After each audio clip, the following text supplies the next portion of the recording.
A cement room with 2 hanging lights from the ceiling. Some electrical wires run along the corners of the walls and go into different rooms, while some reach a peculiar chair placed at the end of the room. The chair resembles electric execution chairs, but its design is different, with a large electronic panel behind it. A boy sits on the chair, wearing an iron helmet. Wires from the back panel are connected to the iron helmet. Fear is evident on the boy's face, but he is determined to accomplish the task like an agent. He tests the restraint of his hands tied to the chair and then signals to 2 men standing at the entrance in black suits. Everything is ready. The experiment begins. The electrical panel lights up, and one of the researchers tells the boy it's exactly like what they practiced. He just needs to think about the target and its date. Once he imagines its face, the job is done. The boy closes his eyes, clenches his teeth, and as the electronic panel's noises rise, he too screams. A bright flash, then silence.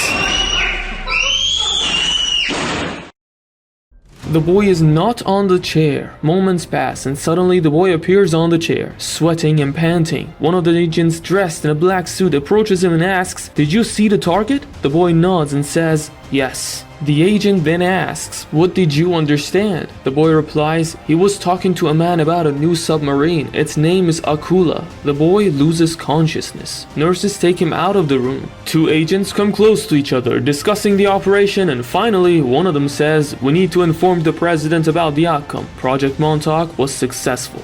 The Montauk Project is one of the most controversial theories that has stirred up a lot of discussion in recent years. It is even said that the original idea for the TV series Stranger Things was inspired by this project. The series revolves around a secretive government organization that exploits children with supernatural abilities to achieve its goals. It seems that these experiments were successful. Camp Hero, located on Long Island, New York, was established in 1942. Initially presented as a fishing village, Camp Hero quickly became one of the largest and fastest military centers in America. It housed various military armaments. While Camp Hero was advertised as a fishing camp, it harbored one of the largest and fastest military installations in America. It was prepared for enemies intending to attack the United States. After the end of World War II, this military center became evacuated, except for a radar that remained to track potential Russian missiles. Currently, people can visit this area, which has been transformed into a park, with some areas designated for recreational purposes. This is considered the official history of the area. Naturally, the descriptions of people who worked there or the events that occurred vary greatly.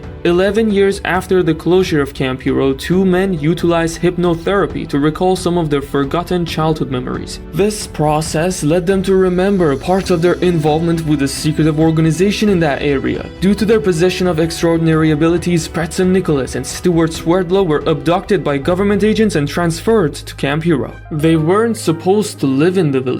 An elevator took them deep into the ground, essentially a secret base. There were various laboratories, and Preston and Stewart realized they weren't alone. There was no opportunity to socialize with other kids. The objective was different, and the experiments had to proceed rapidly. Rumors of secret experiments by the Soviet Union to attain supernatural powers had been circulating, and now American forces were striving not to fall behind. America was determined not to fall behind, so it decided to take the risk and deploy covert operatives using children with special abilities. This way they could see anyone from anywhere in the world and understand what they were doing or say. Of course, not everything was meant to rely solely on the children's powers. Special technologies and even different drugs were utilized to succeed in this process. America soon realized that this was a two-way war. Now they had to train soldiers to counteract the infiltration of Soviet soldiers through supernatural powers. The intention wasn't for everything to end up as espionage. Some of these experiments involved the transfer of objects from one point to another, such as the experiment known as the Philadelphia experiment. America managed to teleport a battleship, however not exactly in the way they had expected. It is said that all the crew members of this ship were killed. Many sources describe the Philadelphia experiment differently, and even the US Navy dismissed the information about this experiment as rumors. Nonetheless, a secretive organization in the laboratories beneath Camp Hero was busy working on a power that could make America a leader in any field. The experiments related to teleporting objects continued to ensure everything was flawless. The project's focus shifted to smaller objects like pencils or colored balls to achieve perfection. As the technology gradually advanced, the teleportation power of these children increased several-fold. In one of the experiments, researchers managed to teleport a person out of the Earth's atmosphere. However, this was done very quickly to prevent any harm to the individual, but mistakes still occurred and the person lost their life. Over time, more control over this project was gained and researchers were able to teleport various individuals safely to other planets like Mars. It is even said that using this method, a meeting between Barack Obama and a representative of extraterrestrial beings took place in 2012, a meeting that ultimately led to the utilization of knowledge from these unknown entities. It is for this reason that the Montauk Project is said to owe much of its success to the corporations of extraterrestrial beings. Many events are attributed to this project. For example, it is said that during the Allied victory in World War II, some operatives of this secret organization traveled back in time and informed then President of the United States, Roosevelt, about the plans of the Germans and Japanese. It is even said that traces of the Montauk Project have been seen in the Cold War. This means that throughout history, humans have traveled back in time, correcting mistakes to create a better future. The Montauk Project is not the only unbelievable operation by American agencies. The history of Camp Hero and the information we have about the Montauk Project are just a part of it, according to the writings of Preston Nicholas and Stuart Swerdlow, it seems. Preston has a famous series of books called Montauk Project. Interestingly, the details in these books are unbelievably high, and even the specifications given about the events in them match reality perfectly. However, many people dismissed it based on the laws of physics. Most of Stuart Swerdlow's writings are about himself. He claims to have undergone CIA brainwashing and says he doesn't remember anything from his past. Many still believe that this project may not have been successful. However, certainly secretive American agencies like DARPA conducted extensive research on it. If you enjoyed this video, please like it and subscribe to the channel for more videos.